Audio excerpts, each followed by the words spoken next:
코로나가 끝나면 가장 먼저 하고 싶었던 일이 해외여행을 가는 것이었습니다.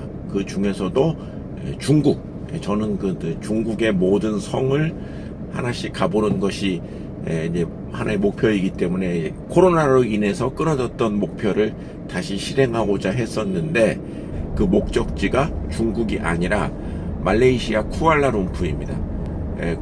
쿠알라룸푸르에 갔다 오는 그 컨텐츠는 따로 유튜브로 만들 예정입니다만은, 오늘은 제가 왜 중국이 아닌 말레이시아로 여행지를, 코로나 이후의 첫 여행지로 중국을 가지 않았는가에 대해서 한번 말씀을 드려보려고 합니다.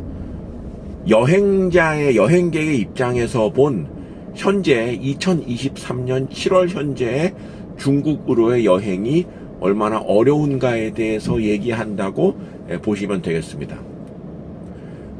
지금 중국과 우리나라의 항공편이 많이 재개가 됐는데, 중국을 가기 좀 어려운 이유가 항공편이 그렇게 많이 오픈이 안 됐습니다. 코로나 이전 수준으로 오픈은 되지 않았습니다. 정확히 그때 몇 편이었고 지금 몇 편인가를 계산하지는 않았지만, 현재 중국과의 직항 노선이 있는 도시는 베이징, 상하이 뭐 이 정도입니다. 근데 이제 그 지역은 이미 과거에 갔던 곳이고, 가급적이면 가지 않은 곳을 한번 이제 검색을 해보려고, 대표적인 지역이 바로 이제 충칭 쪽을 한번 생각을 했었는데, 지금 현재 우리나라와 중국 충칭 간의 직항 노선은 딱 하나입니다. 근데 이 하나이기 때문에 항공료가 굉장히 비쌉니다. 중국을 가고자 하는 사람들은 아주 불효불급한 일이 아니라면은 비싼 비용을 부담해야 되는 것인데, 뭐 그냥 여행 가는 입장에서 보면은 그 비싼 비용 부담하는 것은 그렇게 쉽지 않은 일이죠. 그래서 대단히 좀 유감스럽게도 코로나 이후의 첫 여행지가 중국이 아닌 것으로 됐습니다. 자, 그런데 또 이제 주식쟁이 입장에서 중국으로의 그 여행이 쉽지 않은 것이 이제 직감적으로 와닿는 이유 중에 하나가 바로 이 차이나 리오프닝 이슈 아니겠습니까? 중국이 코로나에 대한 그 제재를 풀고 정상화된다, 그런 기대가 지난해 11월부터 이제 블룸버그나 CNBC나 이런 해외 언론을 통해서 많이 언급이 되었었거든요. 그런데 그래서 올해는 중국 관련된 기업들의 굉장한 그 이제 기대가 예상된다. 뭐 2023년 증시에서 예상할 수 있는 거의 유일한 호재는 바로 차이나 리오프닝이다, 이런 언급까지 있었는데, 실제로 지금 1분기까지의 실적을 보면은 차이나 리오프닝에 대한 효과가 굉장히 미미하다. 예상보다 많이 이제 좀 낮은 수준의 결과치를 보이고 있는데, 저는 이것이 여행자 입장에서 말씀을 드리면요, 중국은 아직 퍼펙트한 오프닝을 하지 않았다, 이렇게 말씀을 드릴 수가 있겠습니다. 그건 무슨 그냥 트립닷컴 조회 몇 번 한 거, 뭐 직항 없는 거, 그걸 가지고 이렇게 섣부르게 예상할 수 있느냐고 얘기할 수 있겠는데요. 요즘에 어떤 시대입니까? 어디 여행 가고 이러려면은 그 갔다 오신 분들이 뭐 유튜브로 굉장히 많은 컨텐츠를 만드시기 때문에 제가 그 컨텐츠들을 이제 쭉 봐왔거든요. 이번에 여행 가는 쿠알라룸푸르뿐만 아니라 중국에 대해서도 그 뭐 개별 여행을 갔다 오신 분들이 있더라고요. 그래서 이제 그걸 봤는데, 그걸 보고 내린 결론은 코로나 이전보다 지금이 더 그 외국인들에게는 중국을 이용하는 게 더 좀 어려운, 중국을 이제 그냥 왕래하고 여행하고 하기에 굉장히 어려운 환경이 조성되어 있습니다. 뭐 이제 이건 간접적으로 이제 본 얘기를 간접적으로 이제 2차 전달을 해드리면, 뭐 과거에도 중국이 현금을 많이 쓰지는 않았죠. 그런데 지금 2023년 만약에 중국을 간다고 했을 때 이 현금을 들고 가면 무용지물입니다.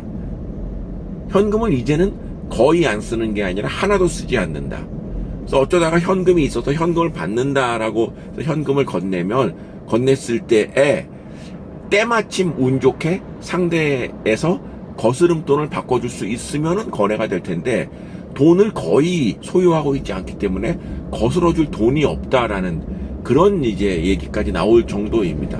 그래서 알리페이나 위챗페이를 반드시 설치를 해야만 중국 내에서 간단한 거래라도 할 수 있다라는 것이죠. 근데 이제 저는 어렵사리 알리페이를 지금 설치를 했고 국내에서 사용에도 성공을 했습니다만 대부분의 분들이 알리페이나 위챗페이에 대한 설치를 하지 않으셨을 것이고 또 국내에 살면서 이 알리페이나 위챗페이의 설치에 대한 그렇게 필요성이 크지는 않으셨을 거 아니겠습니까? 그런 상황 하에서 중국으로 자유여행을 간다? 굉장히 낭패를 보실 수 있다라는 얘기가 되는 것이고요.